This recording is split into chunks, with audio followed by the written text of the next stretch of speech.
اعوذ باللہ من الشیطان الرجیم بسم اللہ الرحمن الرحیم۔ خواتین و حضرات السلام علیکم ورحمۃ اللہ وبرکاتہ مغفرتہ۔ پروگرام احکام شریعت کے ساتھ ایک دفعہ پھر آپ کی خدمت میں شرف حاضری حاصل ہے۔ عقائد اسلام کا بیان چل رہا تھا اور اللہ تبارک و تعالیٰ کی ذات اور صفات کے بارے میں بنیادی عقائد جو ایک مسلمان کو بالتفصیل بالتشریح اور اچھی معرفت کے ساتھ حاصل ہونے چاہیے، کوشش ہو رہی ہے کہ آپ کی خدمت میں ذکر کریں جو کچھ ہم نے اپنے اساتذہ سے سیکھا، بزرگوں سے سیکھا،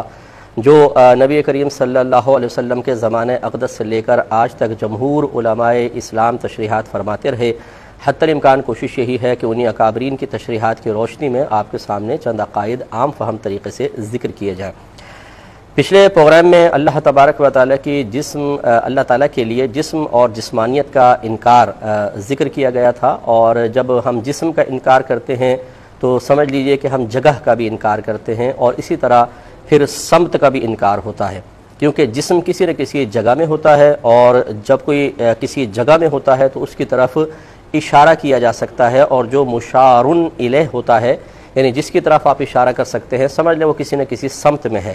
اور اس کو آپ یوں بھی کہہ سکتے ہیں کہ جس کی طرف آپ اشارہ کریں وہ ضرور جسم ہوگا اور کسی نہ کسی جگہ میں ہوگا۔ اب یہ بس اس ضمن میں ایک بات اور یہ میں گزارش کرتا ہوں، بعض اوقات ہمارے بچوں کے اسلامیات کے سلیبس میں اس طرح کے کویسچنز ڈالے ہوتے ہیں کہ اللہ تبارک و تعالیٰ کہاں ہے، تو اس کے جواب میں لکھا ہوتا ہے کہ اللہ تعالیٰ ہر جگہ موجود ہے۔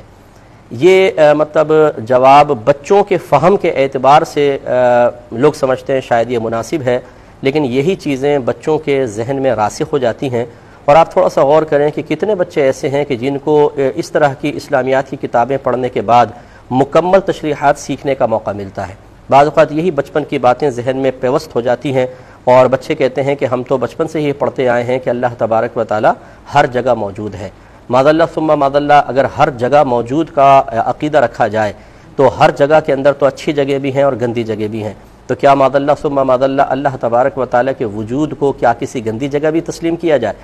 اور اگر آپ کہیں کہ نہیں گندی جگہ نہیں ہے تو پھر آپ کو ماننا پڑے گا کہ بعض جگہ اللہ تعالیٰ ہے اور بعض جگہ نہیں ہے۔ اس لیے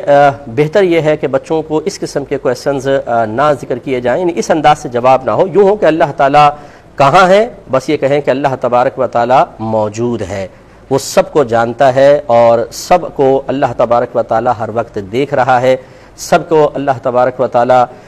رزق عطا فرماتا ہے، سب کی دیکھ بھال فرماتا ہے۔ بس اس طرح کا کانسیپٹ دیں جیسے ہم بھی مطلب یہ کہتے ہیں کہ اللہ تبارک و تعالیٰ ذات واجب الوجود ہے، وہ موجود ہے، بس جگہ کا ذکر نہیں، وہ موجود ہے اور اپنے علم اور قدرت کے اعتبار سے پوری ہر چیز کا ایک چیز کا احاطہ کیا ہوا ہے، یعنی اپنے ما سوا ہر چیز کا اس نے احاطہ کیا ہوا ہے۔ علم کے اعتبار سے احاطہ یا گھیراؤ کرنے کا مطلب یہ ہے کہ وہ ہر شے کا علم رکھتا ہے، اس کے ماضی کا بھی، اس کے حال کا بھی، اس کے مستقبل کا بھی، جو آدمی سوچ رہا ہے، جو کر رہا ہے، سب اللہ تعالیٰ کے پیش نظر ہے، ہر چیز کا ہر وقت اس کو علم ہوتا ہے۔ اور قدرت کے اعتبار سے احاطے کا مطلب یہ ہے کہ اللہ تبارک و تعالیٰ جس چیز میں جب چاہے جیسا چاہے تصرف فرما سکتا ہے، زندہ فرمائے، مردہ کر دے، صحت مند کر دے، بیمار کر دے، اپاہج کر دے، صحت مند کر دے، ہوا میں اڑا دے، نیچے اتار دے، کسی کو بیمار کر دے، اسی طریقے سے مالدار کر دے، غریب کر دے، چیزوں میں کسی چیز کو سڑا دے، خراب کر دے، چاہے تو چیز ہزاروں سال تک پڑی رہے نہ سڑے۔ تو یہ گویا کہ اللہ تبارک و تعالیٰ پوری کائنات میں ہر ذرے میں جب چاہے جیسا چاہے تصرف فرما سکتا ہے۔ تو بس اللہ تعالیٰ کا ایک بنیادی تصور یا تعارف، آپ کہیں تصور نہیں بلکہ بنیادی تعارف بس یہ ہے کہ اللہ تبارک و تعالیٰ ذات واجب الوجود ہے، جو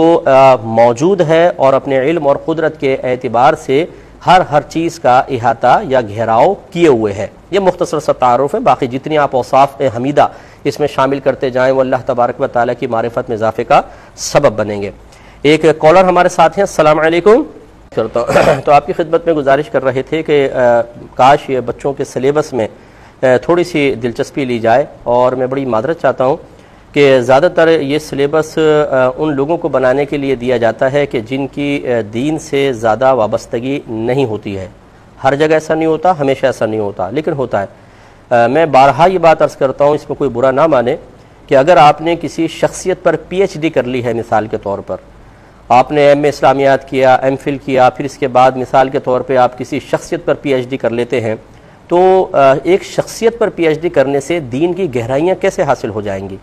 ہمارے ہاں مطلب یہ ڈگری سسٹم ایسا ہے کہ اگر کوئی پی ایچ ڈی ہوگا، اس کے ساتھ ڈاکٹر کا لفظ ہوگا، ہم کہیں گے یہ بہت زیادہ صاحب علم ہے۔ اور اگر ہمارے دارالعلوم سے ایک بچہ 14 مضامین پڑھ کے 14 فنون کی مختلف کتابیں 3 4 5 کتابیں پڑھ کر ہر فن کے اندر اچھی مہارت رکھ کر فارغ ہو کے عالم کہلائے تو اس کی کوئی ویلیو ہی نہیں ہے۔ پہلے تو وہ انگلش میں بولے اسکالر، پھر کہیں گے جی اسکالر۔ ایک یہ روحانی اسکالر کی نئی اصطلاح نکالی ہے جو ہوتا ہی نہیں کوئی روحانی اسکالر، لیکن بہرحال وہ بھی ایک مشہور ہونے کے لیے